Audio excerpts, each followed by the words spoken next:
possibility of an implementation conference for Ghana, supported by 5 African countries, by NEPAD, by the Regional Commission and by UNEP. They were looking forward to taking forward the JPOI commitments to partnership and implementation.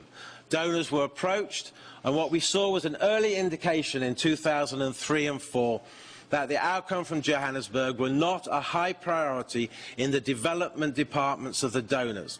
Only one was prepared to support the process. This could have generated a whole series of best practice, good knowledge sharing and an engine for implementation post-Johannesburg in Africa. Development ministries were focusing on the Millennium Development Goals implementation, and clearly there is a crossover. But they did not see the outcomes from Johannesburg as a priority, and I think that was a mistake. The idea of champions is still a good idea, and the idea of partnership is too. Rio+20 must recapture these ideas, and that means there must be active involvement of the development ministries.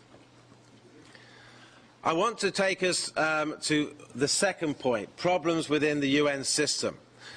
When the CSD was set up, the Secretariat was not in the UN Department for Economic and Social Affairs, which came into existence much later. It was in the UN Department for Policy Coordination and Sustainable Development, a much smaller department with an Under-Secretary General, Nissa Desai, who was the number 2 to Maurice Strong at Rio.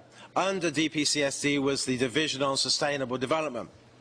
Nitin said that if the CSD and DSD became the only places where sustainable development was dealt with in the UN system, then Rio would have been a failure. The UN Task Manager system was comprised of the relevant UN agencies and programs responsible for overseeing the different chapters of Agenda 21. This ensured the buy-in of the whole of the UN system, and by doing so, multiplied the impact out throughout the UN. To help the coordination within the UN system, the Interagency Committee on Sustainable Development was set up in 1993. The IACSD did excellent work up to the point in 1998 when it was closed down. Perhaps we need to look again at the possibility of an Interagency Committee on Sustainable Development. From 1993 to 1998, the UN had a high-level advisory board on sustainable development, advising the CSD and the UN Secretary-General and being champions for Agenda 21 around the world. The high-level board had Rio veterans such as Tommy Coe, Maurice Strong, Mustafa Tolba, Emil Salim, Stephen Smithheime. But the board was also closed down in 1998 in the UN reforms. Perhaps the time has come to re-evaluate this and to consider whether we need a new set of champions for sustainable development. Perhaps this should include the former chairs of the UN CSD. There's been some excellent work on interagency coordination done by UN Water, UN Energy and UN Oceans. But again, I would underline that there is no overarching interagency committee on sustainable development, which could feed into the Secretary-General's Chief Executive Board. Is this good for mainstreaming sustainable development within the UN system? One of the problems faced by the CSD in the cycle since 2003 to date has been there is no space on the CSD agenda to change course. In reports produced by civil society over the last 5 years, one of the easiest recommendations that could have been picked up and implemented was that of creating a standing agenda item on institutional framework for sustainable development, each CSD, so that governments could look at whether they were going in the right direction and whether they wanted to change direction. I think that still is a very relevant part of what needs to be done. These reforms on CSD implementation need to be considered to ensure that we actually have an effective body at this level. Equally important is that there needs to be adequate funding for the glue in the process.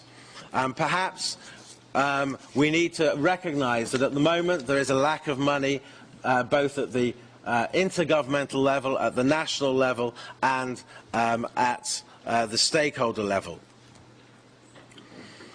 I wanted to just remind you of one of the parts of the original mandate of the CSD. 3 of the original terms of reference of the CSD dealt with means of implementation, which was why we had a situation in the first 5 years of the UN CSD that the intersessional meetings, one of those working groups would be on sectoral issues and one would be on finance and means of implementation.